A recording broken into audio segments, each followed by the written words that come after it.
ఇక కాంగ్రెస్ బీఆర్ఎస్ కుటుంబ పార్టీలన్న మోడీ వ్యాఖ్యలపై కౌంటర్ ఇచ్చారు సీఎం రేవంత్ రెడ్డి. వచ్చే ఎన్నికల్లో కాషాయ పార్టీని చిత్తుగా ఓడించాలని పిలుపునిచ్చారు. 400 సీట్లు ఇస్తే రిజర్వేషన్లను ఎత్తివేసే యోచనలో బీజేపీ ఉందంటూ ఫైర్ అయ్యారు రేవంత్.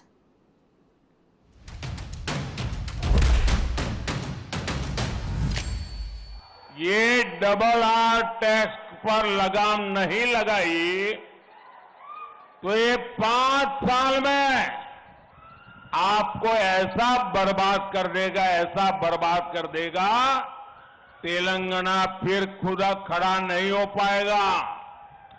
पहले टीआरएस बीआरएस ने तेलंगाना को बर्बाद कर दिया, अब ये डबल आर वो भी बर्बाद करेगा और इसलिए उसको लगाम लगाने के लिए इस बार तेलंगाना से सभी भाजपा को जिता करके दिल्ली भेजो तो वो डरेगा और लगाम रहेगी।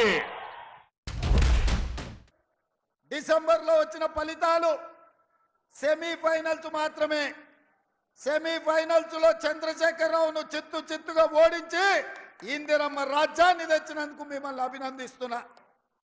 మరి ఇవాళ మిమ్మల్ని అడుగుతున్న మిత్రులారా, సెమీఫైనల్స్ లో చంద్రశేఖరరావును చిత్తుగా ఓడించిన మీరు ఇవాళ ఫైనల్స్ కు వచ్చినాం.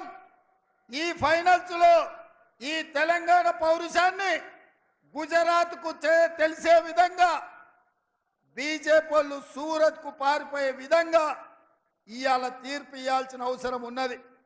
ఈ ఫైనల్స్ లో బీజేపీ నరేంద్ర మోడీని ఓడించాల్సిన బాధ్యత ప్రతి ఒక్క కాంగ్రెస్ పార్టీ కార్యకర్త మీద, 4 కోట్ల తెలంగాణ ప్రజల మీద ఉన్నది.